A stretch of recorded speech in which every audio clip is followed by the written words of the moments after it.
जनाब अब्दुल रऊफ सेठ चमड़े वाले, जो अपनी सारी जिंदगी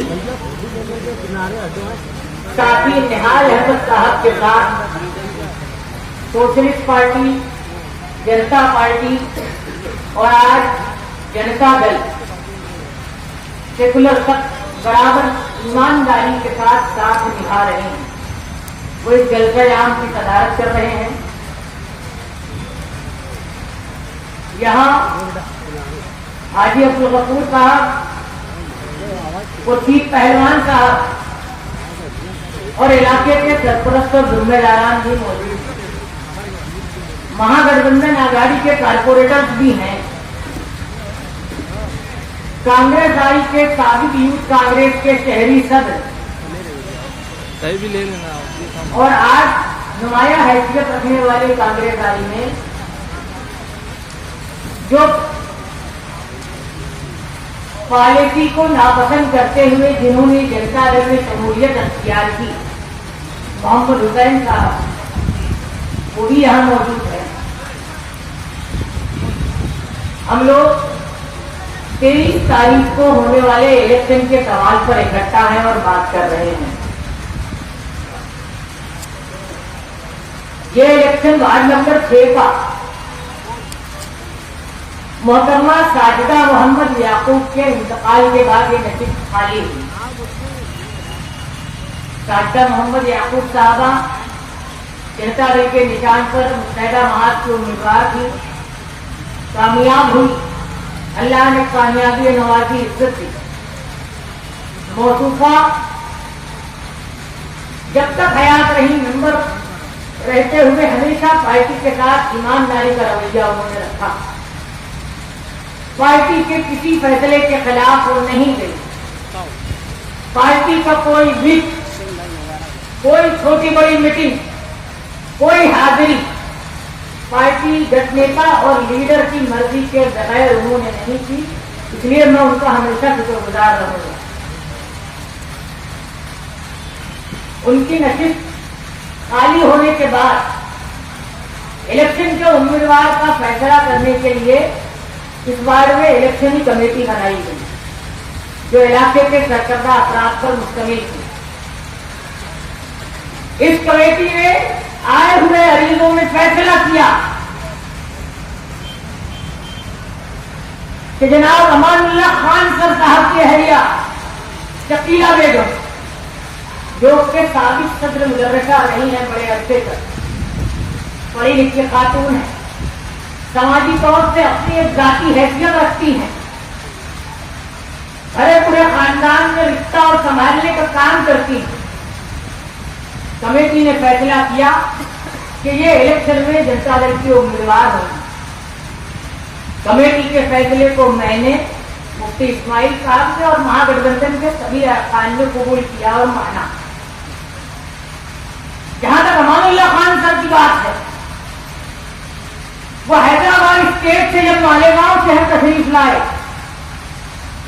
हैदराबाद स्टेट से आने वाला आदमी जो होता है, वो कांग्रेस आई के पुलिस एक्शन के जुल्म का शिकार रहा करता है।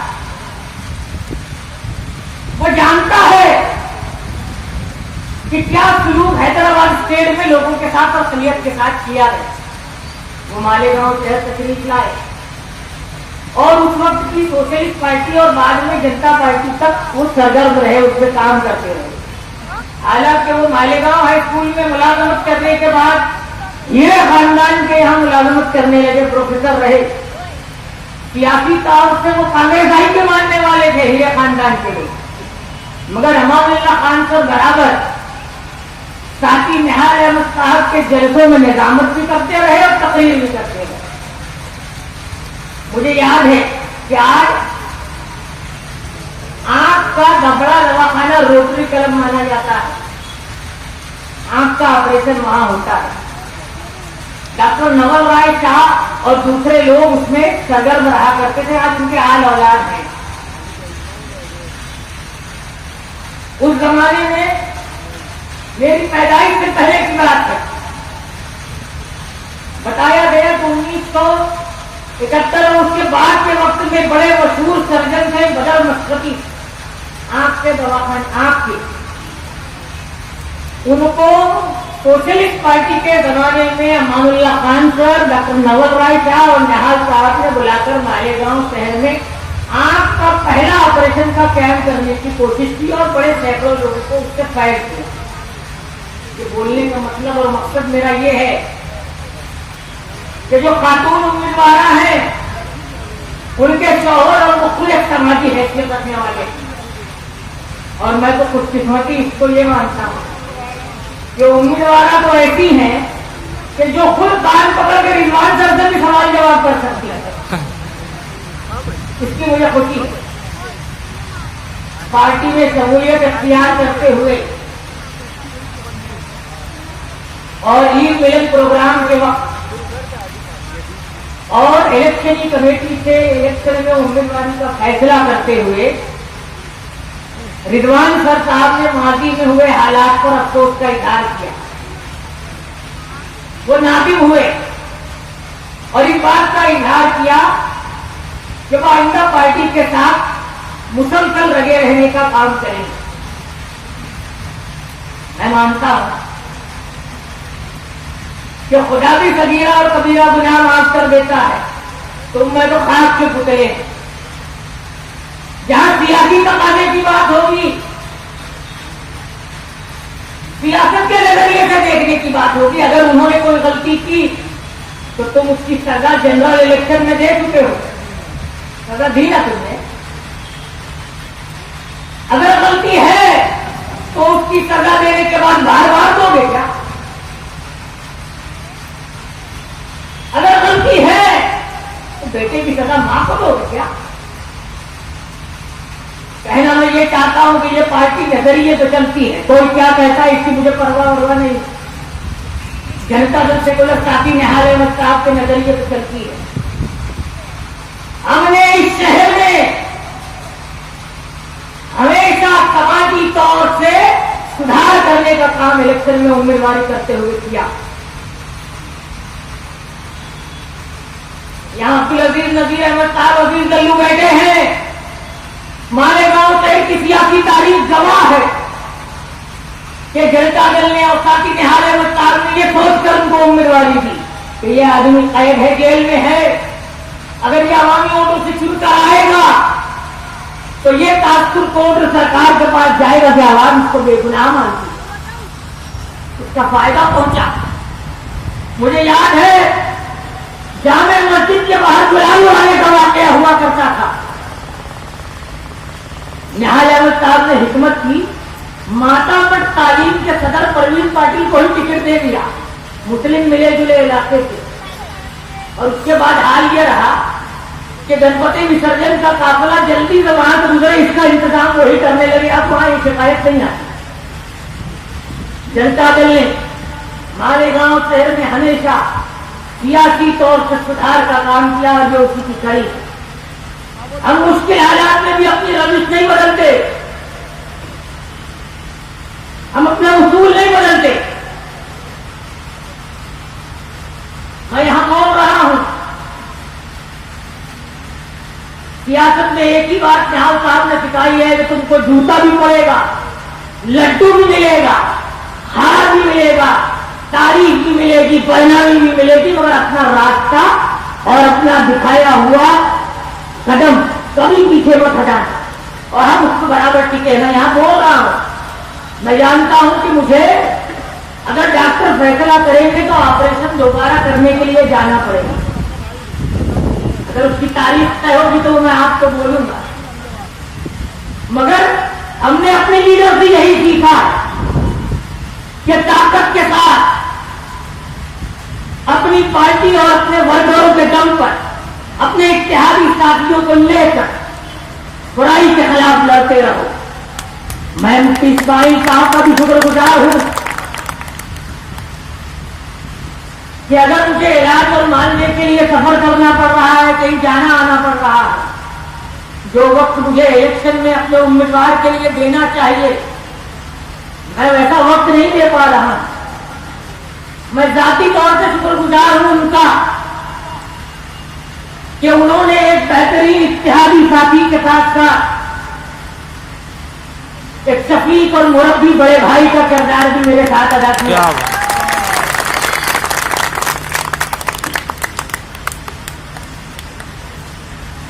जनता दल न्यायालय सरकार ने हमेशा कहा है कि वर्करों के दम पर चलती है। इस मुश्किल हालात में भी अगर हम इलेक्शन में हैं तो तुम्हारे भरोसे हैं, लोगों के भरोसे हैं, वर्करों के भरोसे हैं।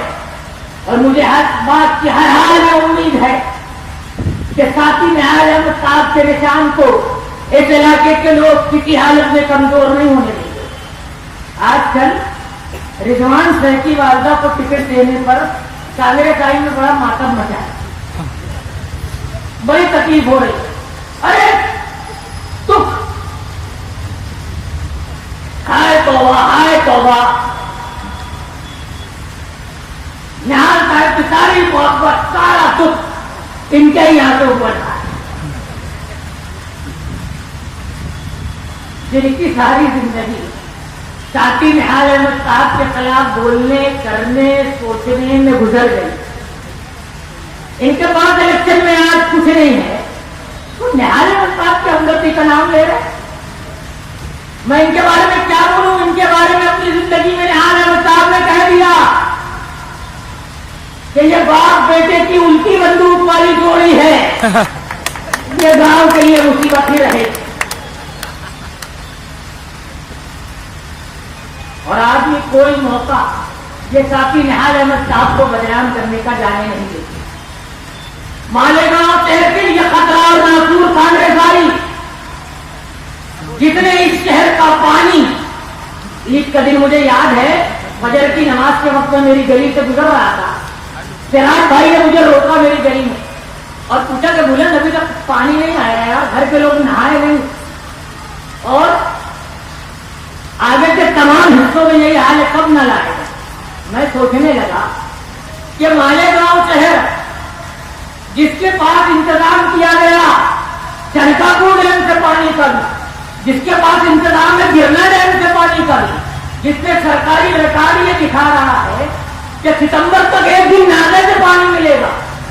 और ऐसा क्या चमत्कार कर दिए कांग्रेस वाले कि ईद के दिन लोग नहाने और पीने के पानी को महरूम हो। मुझे नहीं याद है मेरी 30-35 साल की उम्र में कि कभी ईद के दिन आदमी ने सोच रहा हो कि मैं गुसल कर पाऊंगा कि नहीं। ये दिन मालेगांव शहर की कांग्रेस आई ने इब्तिदाई में जमे रहने के लिए शिवसेना को पानी देने का फैसला किया। इलेक्शन में दादा उनसे छाती ठोक कर फिरका परस्तों के लिए वोट मांगते हुए बोल रहे थे कि हम गए तो कारपोरेशन के बाहर के दाभाड़ी को पानी लेकर तुमको प्यासा रखे। गैरों को कर्म करने का काम कांग्रेस आई कौन सी समाज की नीयत से कर रही है मालूम है। ये इलाका मजहबी तौर से हसास इलाका है, वली औलिया को मानने वालों का है। ख्वाजा मोइनुद्दीन चिश्ती, हुजूर इमाम अहमद रजा, हजरत अशरफी मियां कछौटवी, यहाँ तुमको ताजियादार भी मिलेंगे, यहाँ तुमको दावत के लोग भी मिलेंगे, यहाँ दीन की खिदमत करने वाले लोग भी मिलेंगे। इस इलाके में इलेक्शन हो रहा है और अभी यहाँ इलेक्शन में जलसा होने के बाद जो ईदगाह इलाके में आगे जाके तामीर है, जो बयानकार आलम रब्बानी महमूद हक्कानी हज़रत अल्लामा मौलाना अब्दुल मुख्तार सैयद अहमद अशरफ ईदगाह इस्लाम से है। इस ईदगाह की दीवार